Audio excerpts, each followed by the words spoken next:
Star Wars only, I don't know what the fuck your problem is. Can the Clone Wars coming back for Season 7 save Star Wars? Now this is an important question, because I want you to recall a time before this announcement, which isn't that long ago, and that was a time of kind of, I want to say disbelief, but a lot of just disdain for Star Wars. People were just kind of tired of it. A lot of people that were big fans of it, after The Last Jedi, I mean, I'm talking like casual fans, like people you talk to on the street, not people who are constantly involved in the community. I mean, I go to these, MMA fight night things and everything, and there's some nerdy guys there that do, there's one guy I met, he has a black belt in Jeet Kune Do, and me and him talked about Star Wars, and he's just a casual fan, grew up in the 80s and whatnot, and he was like, after The Last Jedi, I was done with Star Wars. He's like, that's the whole reason I didn't want to watch Solo. He's like, that movie just felt like a really big slap in the face, and I didn't want to watch it. And that's how a lot of fans felt after The Last Jedi and after Solo. And not only that, it was the constant backlash that we got as a community from people like the media who were calling us sexist, misogynist, and even people at Lucasfilm who were back-talking us, and people like Rian Johnson saying that we didn't like his films because we didn't understand him, and he constantly argues with us and everything. And so we were at a weird time where Star Wars was like, well, what's there to like? We haven't got any good news for a while. We were like, all right, Rebels ended, it wasn't amazing, but what's the next show? Ooh, a live action show. That sounds interesting. And then it's like, oh, there's Star Wars Resistance. And it's like, oh, okay, it's Rebels 2.0. Okay, and then you see the artwork for it. You're like, oh, okay, it's really kiddish. And so you have this gap between episodes 9 and Han Solo, the Solo story, about a year and a half worth of nothing really Star Wars-y. I mean, there's nothing big that were coming out for Star Wars. There's no video games, there's no shows until 2019 that haven't been confirmed or anything. We didn't have anything to go off of. So now that Clone Wars has finally been announced, it's like, okay, well, can this save Star Wars? And here's the reason it actually is a really good move for Star Wars, for Lucasfilm and Disney. It's one word, and it's called momentum. That is what this show is doing. If this comes out early 2019, and it comes out and then the Resistance comes out a little afterwards, or the live action TV show comes out a little afterwards, that is going to build a lot of momentum for Episode 9. That is going to bring fans back into Star Wars. Whether you like it, Episode 9 or not, still, you're going to be intrigued by it a little more just by watching, Star Wars: The Clone Wars. Star Wars: The Clone Wars did really well making the prequels a little more bearable and giving the characters more character. I mean, Anakin was a bad character in the prequels, and Obi-Wan really wasn't that good until Episode 3 and maybe even 2, but in Episode 1 he didn't do anything. And so the prequels and the Clone Wars really mixed together well. The Clone Wars really gave these characters character, built awesome characters like Rex, like Ahsoka, and even Cody, who wasn't anything noteworthy in the prequel movies because he was only in Episode 3. And so one good thing about the Clone Wars coming back is that it builds momentum.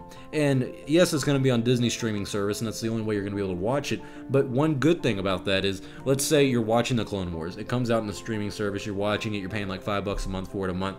Well, then you see that the Star Wars live action TV show comes out, and you're like, you know what, I'll give it a shot. I'm paying this every month, might as well, right? So you watch the show and you're like, hey, this actually isn't too shabby, and you like the live action show. Well, then you could even argue the same thing might happen with Resistance. Let's say it's not too bad, you enjoy it for what it is. Well, then that gives you a little more hype for Episode 9 that comes out. All this is doing is fueling the fire. If you didn't have the Clone Wars, if all you had was the Resistance and the live action TV show and maybe some books but no video games, the hype for Episode 9 wouldn't really be there. It wouldn't really be anything, because what Clone Wars is doing is bringing the community back together. Because people who are like me, who really only like the original trilogies and think those are the best ones in the franchise, and it's not the only movies I like, but it's the ones that I love above all else. And you have other people who are big fans of the prequels and love those, and then you have people who enjoy all of it. One thing we can all agree on, that no matter who you are, is that the Clone Wars is a good show. And so that is something that really unites the fan base, because you have people that are like, oh, we don't like Kathleen Kennedy, we want her out, we don't like the way Disney's doing it, and then people who are like, I like the way Disney's doing it, Kathleen Kennedy's not that bad, I don't know what all you guys are complaining about. You have this split among the fandom. Well, no one's disagreeing about the Clone Wars. So what this does is it brings people together, and it goes, everyone likes the Clone Wars, and we can all surround this and love it and enjoy it. And that will bring up some hype for Episode 9. Even if it's not a lot, even if it only, increased revenue by 10%, that's something. That is something noteworthy. 10% of sales going up is good. And I do think that's what's going to happen here. I think the Clone Wars is going to be kind of a turning point. It's a good step in the right direction. It's like in episode 9, you know, this will begin, or my bad, episode 7, where he's like, this will begin to make things right. And that's what this is. It's making things right. It's fixing a wrong. And what this can do is give people like Kathleen Kennedy and people at Lucasfilm to go, well, we messed up by canon the Clone Wars, and we're bringing it back, and people are loving it.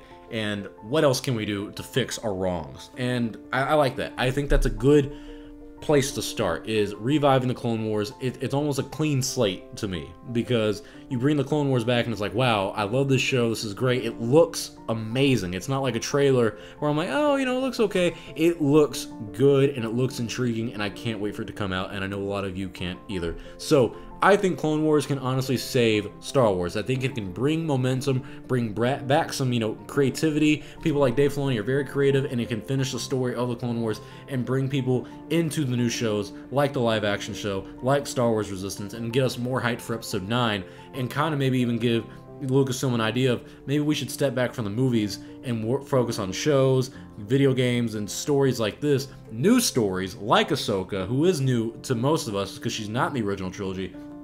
Give them something to focus on like that, and show Lucasfilm you don't need to recopy everything. You don't need to recopy A New Hope. You don't need to you know, redo Empire Strikes Back. You don't need to do all that. You don't need to copy all that stuff, all the original trilogy. You can do stuff from the prequel era, and we're going to be okay with it as long as it's quality like the Clone Wars. So huge step in the right direction. I'm actually really surprised Lucasfilm pulled this off, and I'm really happy that they did. I cannot wait for the show to come out, and I'm going to be on the streaming service. This is a big marketing thing for the streaming service, and it's a right move.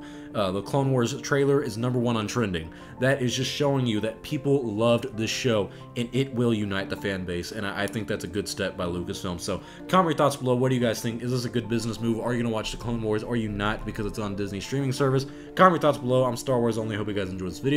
I'll see y'all next time. May the Force be with you always.